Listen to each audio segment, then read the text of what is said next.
અમરેલીમાં દિવ્યાંગોએ રેલી દરમિયાન બાબા સાહેબ સરદાર પટેલ અને જીવરાજ મહેતાની પ્રતિમા પર પુષ્પાંજલિ અર્પણ કરી.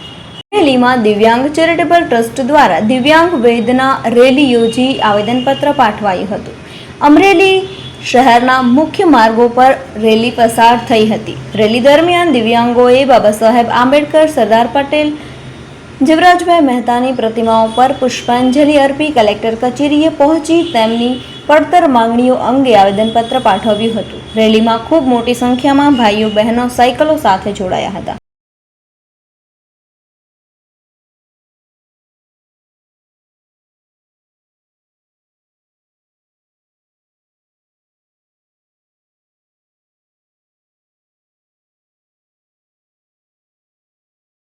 મારું નામ ગંગલ હરેશ કાળુભાઈ છે. હું દિવ્યાંગ સેવા ચેરિટેબલ ટ્રસ્ટમાં મહામંત્રી છું. અત્યારે અમે દિવ્યાંગ સેવા ચેરિટેબલ ટ્રસ્ટ અને મહિલા દિવ્યાંગ દીપ સેવા ચેરિટેબલ ટ્રસ્ટ અને અપંગ માનવ મંડળ દ્વારા આજે 3 ડિસેમ્બર એટલે વિશ્વ વિકલાંગ દિવસ છે.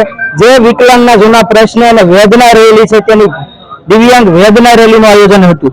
અમે અત્યારે કલેક્ટર સાહેબને આવેદનપત્ર આપ્યું છે. એમાં અમારી જે માગણી છે, દિવ્યાંગોને 40%થી જે પેન્શન વધારો છે એ થાય, દરેકને મળવું જોઈએ. પ્લસ અમારે ગ્રામ્ય કક્ષાએ જે કેબિનો મૂકવા દેવામાં આવે છે એની અમુક ગ્રામ્ય કક્ષાએ સરપંચો મૂકવા દેતા નથી. એની પણ અમે રજૂઆત કરી છે.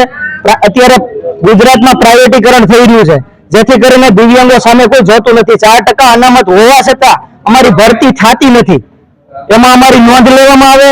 અને ગુજરાતની અંદર જ્યારે આપણા પીએમ સાહેબ મોદી સાહેબ હતા ત્યારે ગુજરાતમાં 2016નો કાયદો એ જ લાવ્યા હતા અને એને જ પ્રચાર કર્યો હતો. એ કાયદો ગુજરાતની અંદર જો સ્પષ્ટતાને અમલમાં આવે તો દિવ્યાંગને ક્યાંય કોઈની પાસે આજી વિકાસ માટે કોઈની પાસે જવું ન પડે અને એને આજી વિકાસ માટે રોજીરોટી મળી રહે. આ બધા મુદ્દા બાબતથી અમે રજૂઆત કરી છે અને આગામી સમયમાં પણ અમે રજૂઆત જ્યાં કરવાની થશે ત્યાં પણ કરીશું. અમે